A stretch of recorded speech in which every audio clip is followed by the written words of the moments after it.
E aí pessoal, tudo bem? Bem-vindos de volta aí à quinta-feira do tabaco de corda, quinta-feira das cordas, quinta-feira do fumo de rolo. Bom, essa aqui é uma série do canal de todas as quinta-feiras, né? Todas as quintas-feiras, mas geralmente eu tenho tido bastante serviço durante a semana e, cara, tá ficando cada vez mais difícil pra mim gravar vídeos a tempo, diariamente. Algo que eu comecei ano passado, fazer diariamente. E esse ano mudou bastante o panorama da empresa que eu trabalho, então enfim. Para essa semana agora eu tô gravando no dia 24 de abril, quinta-feira. Pra esse dia específico, né, vocês vão estar vendo o vídeo no mesmo dia que eu gravei. Tô gravando agora, que pra mim é 1h30 da tarde. Ou seja, vai ao ar daqui a pouquinho. Podia até ser uma live, na verdade, né? O que acontece? Eu tinha gravado um outro vídeo, cara, mas eu acho que vou deixar esse vídeo pra semana que vem. Porque enfim, talvez eu não consiga fazer semana que vem o programa, né? O vídeo. E pelo segundo motivo eu vim fumar esse tabaco aqui e chamado Sixpence da GLPs, e eu acho que tem uma coisa bem interessante para falar aqui sobre tabaco de corda, fazer uma analogia com esse tabaco aqui e outros parecidos, né? Bom, antes de mais nada, eu queria convidar vocês aí, se você não é inscrito, se inscreva. Se você já é inscrito, deixa um comentário, um like aí, que isso ajuda no engajamento do canal. O canal tem aumentado bastante, graças a vocês, né? E isso ajuda bastante a gente a conversar com mais pessoas, trazer mais pessoas pra perto, né? Porque aqui eu não ganho nada, eu não ganho dinheiro com isso, eu não peço dinheiro pra ninguém sobre isso, eu não quero vender, eu não vendo nada, eu não tô nem aí, eu gravo o vídeo como um prazer pessoal e, sei lá, seria massa se vocês, pelo menos, achassem isso legal também. Então, enfim. E esse tabaco aqui, cara, chama Sixpence.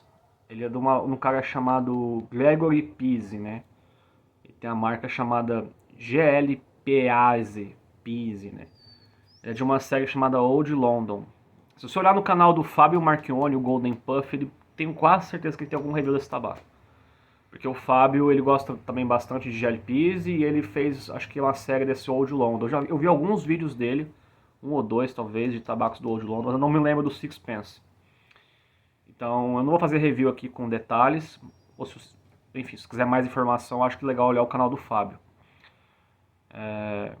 Sempre olhar tabaco, na verdade. O Fábio, ele é o tabaco review, né? O tabaco review brasileiro, quase. Então o que acontece? Esse tabaco aqui, antes, eu ando numa fase que eu ando gostando muito de misturas com Virginia, Perique e Kentucky. Eu sempre gostei muito de tabaco mais intenso. Quando eu falo intenso, aquele tabaco que a fumaça entra na sua boca, ela meio que... Eu ia falar que preenche a sua boca, mas ia ficar muito estranho, né? Mas é uma fumaça que ela tem um corpo ali intenso, sabe? Como se fosse fumaça de charuto. Quem fuma charuto e cachimbo sabe o que eu tô falando. A fumaça de charuto ela tem um corpo mais intenso, né? Do que a de cachimbo. Tem a ver com a temperatura da combustão, tem a ver com vários aspectos, né? Só fazer um paralelo, se você fuma muito rápido, muito intenso, a combustão vai ficar mais intensa, a fumaça vai ficar mais quente. E se você se lembra das aulinhas de física da escola, entropia, as leis da termodinâmica, eu quero inclusive fazer um dia um fumada livre com o Vinícius, professor de física, pra gente falar dessas coisas. A expansão dos gases faz com que a entropia, né, ela busca uma condição de menor entropia, então as moléculas vão afastando, né, elas vão correndo umas das outras, de forma bem tosca falando, tá? Eu não sou professor de física. E o moral da história, a fumaça fica mais rala, tá? Se você fuma muito quente, você vai ter a fumaça mais rala. Por isso que fumar devagar, mas daqueles puxões mais intensos vez ou outra, você consegue manter a brasa acesa e ainda por cima usufruir desse benefício da fumaça que não está tão quente, está mais encorpada, menos quente, na verdade, né? Enfim, não tô falando disso, porque esses tabacos que tem perique, burley, geralmente eles têm esse corpo, porque o burley ele entrega um corpo muito para as misturas. Folha de charuto entrega corpo, mas burley entrega bastante. O perique, para quem não sabe, ele é um burley, tá? O perique é um burley chamado red burley, burley vermelho. Eu também vou lançar no canal daqui uns dias um vídeo sobre as áreas de produção de tabaco, padrão climático de solos. É um complemento a um vídeo que eu lancei há mais de um ano atrás aqui no canal, sobre terroir. É um update desse vídeo. Eu vou falar um pouco também da questão de solos, clima. A gente vê muita falácia, muita gente às vezes que não fala as coisas errado porque elas não são peritos em agronomia, né? Então eu vou falar algumas coisas sobre isso, mostrar umas curiosidades. Então vai ser um vídeo um pouco mais longo, tipo uma aulinha mesmo, né? Eu vou deixar vocês a par, né? E por que eu tô falando disso mesmo? Esqueci. Enfim, sim, eu ia falar. É que na área de produção lá da Louisiana você vê um único pontinho na imagem de satélite. Eu consigo mostrar a imagem de satélite para vocês. Google Earth, mas também outras coisas ali. Algoritmos que você consegue rodar o satélite e ele identifica, isso aqui é milho, isso aqui é soja, isso aqui é tal coisa. Eu vou mostrar isso para vocês. Coisa que eu uso pro trabalho também. E aí eu rodei esse negócio lá na área do St. James Parish, você vê um pontinho minúsculo assim. São as fazendinhas que produzem perique naquela região. Mas enfim, o que faz ela ser especial é a fermentação dela, que é uma fermentação anaeróbica, que basicamente é um tabaco inundado, encharcado, que ele guardado num barril, ele vai fermentando, né? Os micro-organismos não têm oxigênio, eles têm que consumir outra fonte de energia, não me lembro qual que eles usam agora, e aí vão fermentando aquela água junto com o tabaco. Depois os caras abrem, né, deixam secar um pouco a água, aliás, eles escorrem a água, né, porque não tá tão encharcado assim, né, tá só prensado úmido. E aí deixam secar um pouquinho e aí tá pronto o tabaco. Mas ele fica quase um ano, às vezes um ano, no barril, fermentando. É um tabaco burley meio que apodrecido. O tabaco de corda não é tão diferente, tá? O tabaco de corda, quando você torce a corda, se não quer acreditar em mim, não acredite. Pega uma toalha, enche de água e torça pra você ver. Ela vai jogar pra fora algumas coisas, mas ela vai jogar pra dentro também outras coisas. Dependendo da posição que tiver na torção. Então ela vai segurar uma água ali dentro e vai expulsar um pouco de água pra fora. Por isso que muitas cordas criam aquela capa, que é o suco do tabaco, né? Muita gente fala o mel de fumo. Aquele é o suco do tabaco que está oxidando com oxigênio. É tipo uma ferrugem do suco, entendeu? Ele escurece. A gente não percebe essas coisas, mas a gente vive num mundo químico, né? A gente está interagindo com o oxigênio o tempo inteiro. Piteira de ebonite está o tempo inteiro oxidando, né? Oxidando, né? É outro fenômeno, mas enfim. Então, tudo é reação química, né? Então, esse suco do tabaco ele oxida e escurece. Claro que sim, tem regiões que o pessoal passa realmente um mel, ou até literalmente mel, às vezes melaço, às vezes cachaça, depende muito da cultura da região. Isso já entra no terroir. Mas de forma geral, só fazer um cheirinho aqui. Ah, cheirinho bom de defumadinho, com fermentação. De modo geral, o que acontece? Esse caldo ele vai fermentando ali dentro junto com a folha. Então ele tem uma fermentação que está do lado de fora da folha, mas também há processo dentro da folha. Mas os processos dentro da folha são muito mais regulados pela temperatura, que é o que? Os caras amarram, fazem a corda e põem no sol. Então a corda está cozinhando lá dentro com aquele caldo e do lado de fora ela está secando. São dois processos em paralelo. Por isso que o tabaco de corda é muito mais do que vocês pensam, que alguns pensam, né? E aí, dependendo da região e do estilo de plantio, tem gente que deixa mais tempo, tem gente que deixa menos tempo, né? A corda maturando, né? Ao sol, né? E aí vem o terceiro processo, que é guardar a corda. Você tem que guardar. É igual você fazer um churrasco, né? Você vai tirar a carne da grelha e já corta na hora. É uma analogia bem burra, né? Claro que isso é frescura para muitos, né? Mas se você esperar um pouquinho, só um pouquinho, já melhora bastante quando você corta, como é que fica a suculência da carne. Essa é uma analogia bem boba, tá? Não é assim, não é o mesmo processo. Deixa eu fazer uma pausa aqui para mostrar para vocês. Esse tabaco aqui, o que eles fazem? Eles pegam Virgínia, um pouquinho de Virgínia, no caso um Red Virginia. Quem me conhece sabe que eu odeio o Red Virginia da GLPs e da Cornell and Deal. Mas nessa mistura ele funciona perfeitamente, porque ele não é feito para ser um tabaco que vai ser carregado de Red Virginia, embora ele tenha bastante. Ele não é o principal player, ele não é a principal marca do tabaco. Então ele não é enjoativo como o Red Virginia. Ele tem um pouco de Dark Fire Kentucky, que dá um balanço bom nesse Virginia. E adiciona um pouquinho de defumado, quase imperceptível. Você só realmente percebe quando você abre o vidro. Dá uma longa fungada. E um cheirinho de castanha. Um cheiro de castanha de caju, sabe? Não é caju, é cheiro de castanha. Então é bem interessante. E aí o que eles pegam? Eles pegam esse tabaco todo crudo com perique. Uma quantidade não tão irrelevante, mas também não tão exagerada de perique. Não sei quando, deve ter uns 15% aqui, porque é relativamente bastante. Prensa num blocão e deixa maturar. Guardar. Depois vão lá e fatiam em fatias assim, que eles chamam até de flake, mas não é flake. Daí eu ponho aqui no vidro para fumar. Bom, esses tabacos aqui eles são bem fáceis de fumar. Você tira essas lascas aqui. Eu pego aqui, vou pegar 3 lascas primeiro. Vou pegar elas assim por... Opa, derrubei meu cachimbo, meu Deus do céu. Vou dobrar no meio assim. Caiu um tabaquinho no chão. Esse cachimbo aqui tá fazendo hora extra, eu derrubei ele umas 3 vezes já. Ele é sensível que só. É fininho, leve. Espero que não tenha quebrado. Bom, aí deu mais ou menos metade do fornilho. Agora eu vou fazer... Vou pegar mais umas lascas aqui. Eu estou sendo relutante em chamar de flake. Essa aqui eu vou fazer uma bolinha.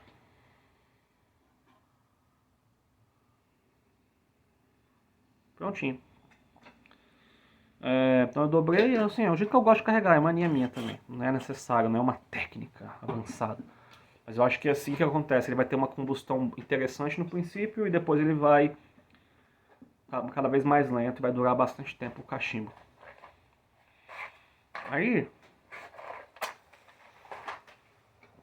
eles deixam maturar, cortam em fatias, deixam maturar mais um pouco.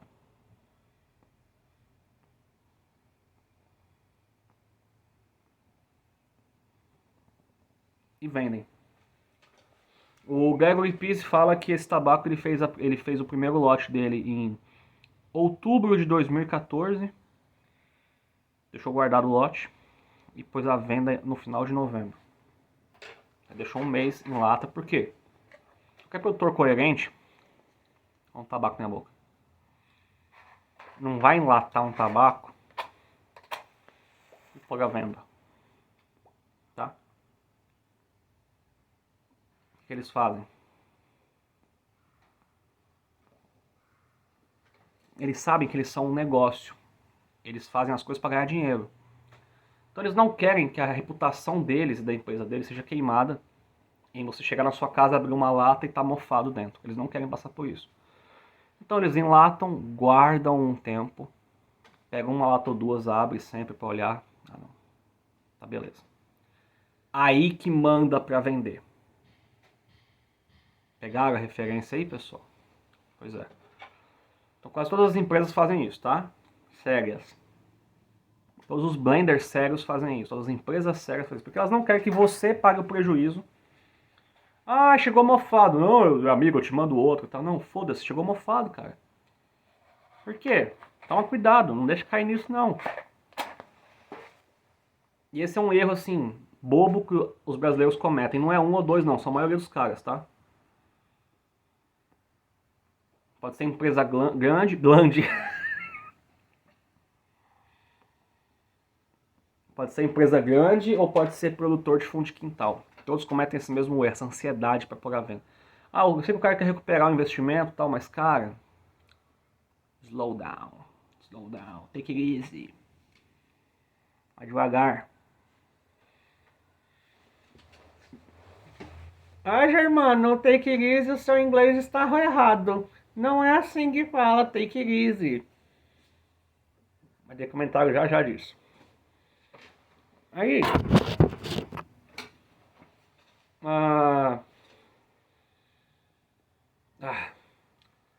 eu tenho gostado bastante de tabacos assim, mas eu sempre gostei de tabacos com Perique, Red Virginia e Burley, porque quando esses três estão em sinergia, eles entregam uma mistura com corpo intenso, dependendo da proporção de Perique e de Kentucky, picância, e dependendo dessa interação com Virgínia, dulçor.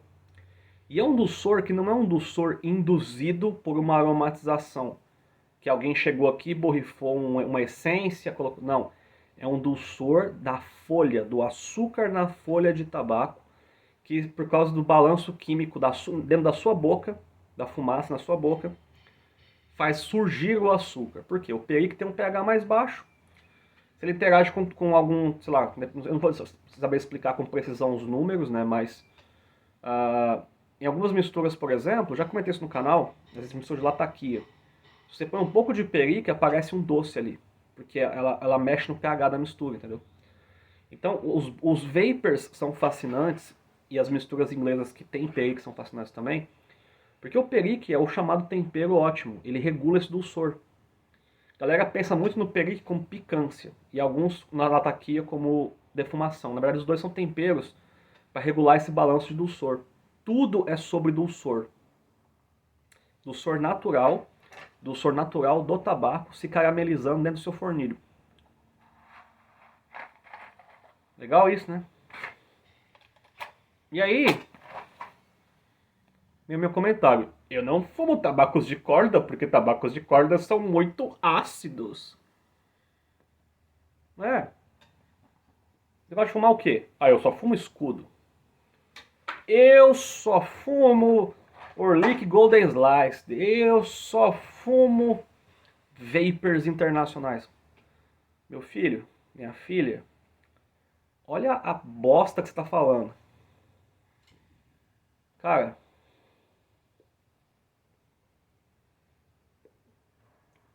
eu não lembro se foi o Fábio que falou exatamente isso. Me corrija, Fábio, se estiver assistindo esse vídeo. Eu acho que foi o Fábio, sim. 5 anos atrás isso, 2020, 21, não lembro. Jataí é o perique brasileiro. Eu acho que depois o mestre das cordas ficou falando isso também, mas quem falou isso primeiro foi outra pessoa, alguém que entendia de perique. E eu concordo, realmente, cara. Eu acho que na verdade nem é o perique brasileiro, ele é o vapor, ele é um vapor natural, porque um passo para trás nessa história da corda, o que acontece? Como ela tem essas diferentes zonas de fermentação na mesma corda, alguns tabacos de corda parece que são misturas de cachimbo, porque eles têm na mesma folha diferentes níveis de fermentação. Então o sabor vai mudando. Parece uma composição, um blend, e não é. E aí, assim como esses caras pegaram o tabaco, esse tabaco aqui, depois de maturado, obviamente, né? O perique depois de um ano fermentando, o Kentucky depois de algum tempo, meses, Virgínia e tal. Vão lá, empilham as folhas, prensam, fazem um blocão de fumo e deixa o blocão maturar. Depois corta, embala, espera para ver o comportamento e põe à venda. Eu já fiz algo parecido com corda. Uma vez eu abri uma corda, era Jataí inclusive, abri a corda inteira, ficou aquele monte de folha na mesa, assim, aquele monte de folha na mesa. Ah, e você tome cuidado, tá? Se você for mais sensível à nicotina, quando você for manusear tabaco assim, principalmente se o tabaco estiver molhado, você pode ter um nick kick, um chute de nicotina só de segurar o tabaco. Ficar meio tonto às vezes, assim, nossa, tô ficando meio tonto. Porque eu molhava o tabaco, né? Eu já falei isso pra vocês, né? O ataque tá bem fácil. Separar as folhas. Você pega uma quantidade de água, mergulha o tabaco dentro, deixa um tempo e tira. Vai dar aquela encharcada, né? Eu já falei isso em alguns outros vídeos do canal. Uma variação dessa técnica, você colocar alguma aromatizante ali também, já pegar um gosto desse aromatizante, mas não é tão interessante. E uma água não gelada, tá? Uma água na temperatura morna para começar a ficar meio quentinha. Eu não vou falar para você exatamente 42 graus, 42,5 graus. Se for 43 graus, tá errado. Não. Uma água que ela é uma água que está a temperatura ambiente, mas é desagradável para você tomar. Você vai falar, nossa, tá quente essa água. Essa água aí, tá? Não é uma água quente de fato, e não é uma água que tá fria, fresca. Mas se você colocar na água quente, é um outro processo. Aí é papum, porque senão vira um chá. Você faz uma infusão, vira um chá. Então cada um desses processos vai gerar um resultado diferente. Você pode pegar a mesma corda, tirar frações dela e fazer para cada um processo diferente. O mesmo tabaco vai gerar produtos diferentes. Você pode combinar depois. Aí, nesse caso eu molhei, abri, aí eu empilhei lá o tabaco. O confrade, uns anos atrás, a gente tinha umas conversas num grupo, né? O confrade, o Alexandre, ação, o confrade de Curitiba. Ele fez, a gente chamava a prensa de latinha de tomate. Pegava uma latinha de extrato daquelas do elefantinho, aquelas latas de extrato de tomate. Você colocava o tabaco dentro e vinha com a prensa e prensava. Colocava só uma madeira por cima para fazer a força e prensava com um grampo sargento. Essa é a prensa mais fácil de fazer. Mas se você quiser pegar um cano PVC, 2 tarugos, botar um grampo sargento, igual tem um vídeo do Cachimbos Fumegantes, procura aí, Cachimbos Fumegantes, prensa caseira. Você vai gastar um pouco mais de grana, mas vai ficar uma prensa mais ajeitadinha. Se você quiser fazer um pouco melhor, aí é melhor usar uma caixa de madeira, você consegue abrir ela, entendeu? Fica mais fácil tirar o tabaco. Que é mais ou menos como os grandes produtores fazem, umas caixas de madeira com umas tarraxas, você consegue prensar, aí depois você vai soltar, você destarraxa as madeiras, ela abre inteira, você tem um bloco de fumo ali. Então assim, se você gosta de artesanato e tal, você consegue fazer em casa uma. Aí, deixa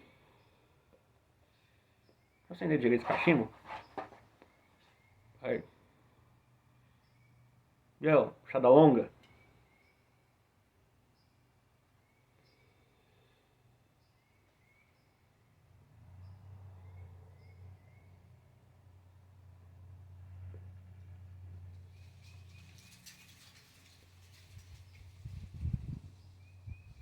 Ah, muito bom esse tabaco. Pra quem gosta de perique, pra quem gosta de Kentucky. E pra quem gosta de corda. E o que acontece? Você consegue fazer um bloco de tabaco de corda. Talvez você ter o tabaco, a corda, você vai ter lavado a corda, criado um blocão que você pode tirar fatias assim. Eu tirava fatias assim pra fumar. Só que você toma cuidado que ela seca muito rápido. Uma hora chegou um ponto que ela tão seca que eu ia cortar, ela quebrava. Então, eu aprendi nas próximas vezes, a vez ou outra, ir lá e borrifar uma água com um mel, uma cachaça, qualquer líquido ali dentro, sempre para ela ir sugando, sabe?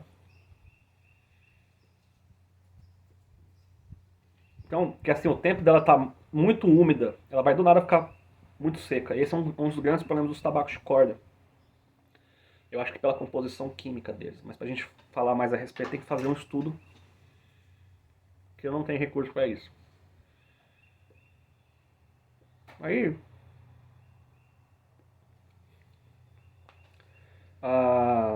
inclusive se o tabaco de corda estiver seco, não se assuste. Às vezes ele fica com cheiro meio de amônio, parece amônio, porque realmente é amônio. As folhas elas estão no processo de maturação. Muitos tabacos de corda os caras vendem muito cedo. Ela não passou pelo processo inteiro de maturação. O que a maturação é? Dentro da folha tem ali vários nutrientes, né? Tem os aminoácidos, igual a gente tem aminoácido, né?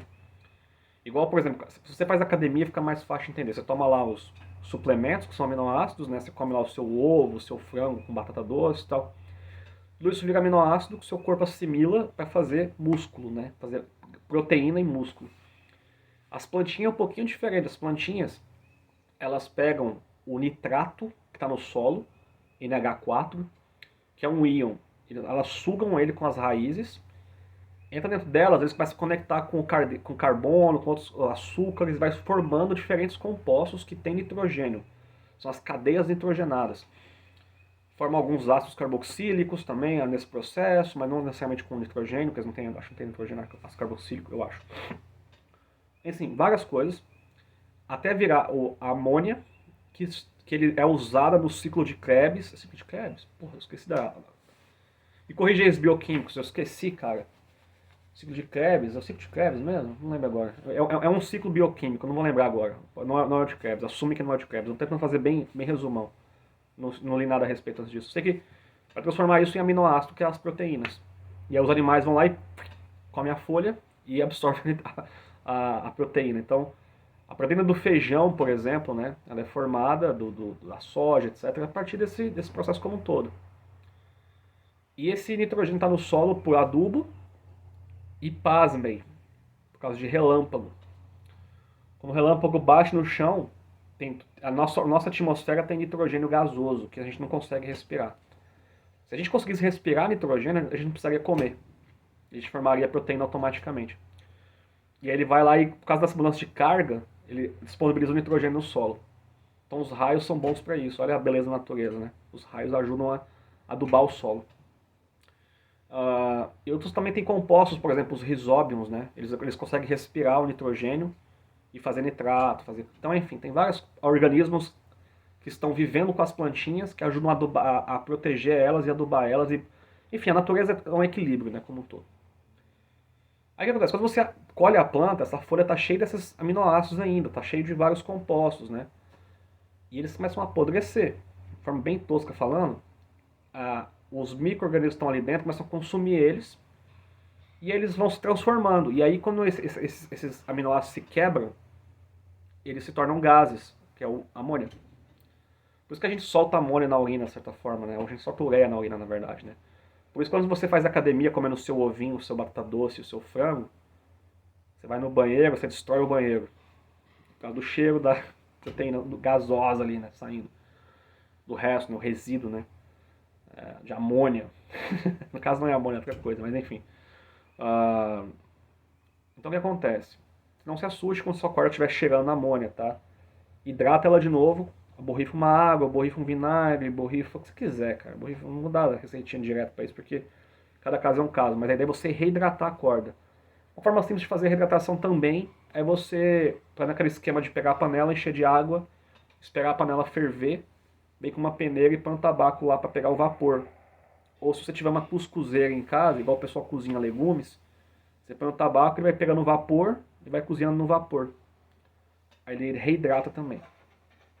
Então a ideia é devolver água, né, que aí o processo ele ameniza bastante. E aí o que acontece? Que é o ponto desse vídeo, tá? Principal. A gente pode criar uma mistura parecida com essa. Igual? Não. Se eu pegar essa mesma receita que eu tiver, imagina que eu tenho a receita perfeita desse tabaco. Mas eu uso Virgínia brasileiro. Mesmo posso usar Perique daqui, mas só de eu mudar um componente, é um outro tabaco. Por isso você tem trocentas misturas com os mesmos componentes e elas não parecem iguais. Eu tenho falado muito aqui no canal do Hollow the Wind, né? Da Hat Trace. É os mesmos componentes dessa aqui, mas é completamente diferente. Por causa do balanço de Perique. O Hollow the Wind, ele é um Vabur com um pouquinho de Perique. Esse aqui é um Vapor com um pouquinho de Burley. Entendeu a diferença? Vabur, lá predomina o Perique vem como tempero adicional. Aqui é um Vapor que o Kentucky balanceia as coisas.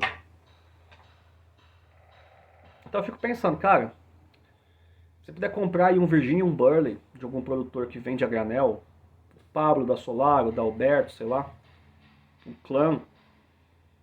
O Clã existe ainda, pessoal? Comenta aí. É, mas eu sou um Clã, faz Burley. Santa Catarina, meu Burley. Ele vendia tabaco na internet pra galera. Deve ter outro também. Você compra. Enfim, não vou falar de processo dos dois agora, que é um pouco mais complexo, mas como é que você faz algum processo nos dois? Põe um pouquinho de jataí. Faz como substituto ao Perique. Eu não tenho acesso a Virginia Burley. Cara, pega outras cordas. O amarelinho pode funcionar como Virginia. Não é igual, mas ele pode atuar na mistura como Virginia, como aquela base mais neutra que parece que é gramínea, mas quando combinado com outras coisas fica doce. Experimenta pegar amarelinho e misturar com jataí. Você vai ter uma mistura doce, doce, porque o ácido do jataí faz aparecer o doce do amarelinho. Porque se você fumar puro amarelinho, você pode falar, nossa, que sem graça, é gramíneo. Mas quando você coloca o perique junto, o jataí junto, fica doce. Então essa é a magia de compor misturas e principalmente essa é a magia de estudar as cordas. Porque você começa a ver, pô, aquela corda ali é mais ácida, essa corda aqui tem mais dulçor, essa aqui tem mais açúcar natural, eu posso usar para fazer tal coisa. Pô, aquela ali é mais neutra, pode ser uma base. Pô, esse caiçara aqui parece um burley floral. Vou usar ele como um burley floral. Então faz essas brincadeiras, tá? Minha sugestão, começa com 2 a 2 nesse raciocínio. Uma ácida e uma não tão ácida. Um jaguari com um jataí. Um piracanjuba com caiçara. Um nova veneza com capoeirinha. Vai fazer essa sinergia de 2 a 2. O arapiraca, nesse caso, eu deixaria um pouco de lado nesse primeiro experimento que eu tô falando, porque ele já tem um corpo que é bem diferente. Eu já fiz mistura que tava perfeita. Eu botei a arapiraca, ela ficou com gosto de soro fisiológico. Aquele gosto doce com açúcar. Ficou uma porcaria, ficou ruim. Aí eu tinha que fazer um outro processo na arapiraca, botar numa quantidade menor, ou fazer uma mistura de arapiraca enriquecida com outras misturas. Então já é uma outra conversa para uma outra semana. O que eu quero falar com vocês hoje é essa sinergia do doce com o picante. É isso que faz tanta gente ser apaixonada por vapers, né, Virginias e Periques. E quando tem um burley junto, aí dá aquele corpo legal. Então eu que como gosto de misturas encorpadas, eu sou fascinado por essas misturas como essa. Tem outro que eu gosto bastante da Cornell Deal, que é o Old Joe Krantz. É uma mistura que é Burley, Red Virginia e Perique. Nesse mesmo estilo aqui, só que ela tem um pouco mais de Red Virginia, um pouco mais de Burley, menos Perique. Então ela é um Vabur de Red Virginia com um pouquinho de Perique. Um pouquinho não, né? Uma quantidade interessante. O Haunted Bookshop é o irmão dela, né? Que é um pouco mais balanceada, mas é a mesma coisa. Essas duas vendem bastante no Brasil, se tiver interesse de comprar. Mas muita gente vai comprar e fala, ah, essa mistura é forte, parece corda. Então eu espero que nesse vídeo de 32 minutos eu tenha despertado a curiosidade de vocês fazerem mistura. E vocês tenham se divertido com o vídeo, com as besteiras que eu falo e com as imitações burras que eu faço às vezes. Novamente, se você achou esse vídeo interessante para você, que se contribuiu de alguma forma, compartilha, curte aí. E abração, tamo junto. Tchau, tchau.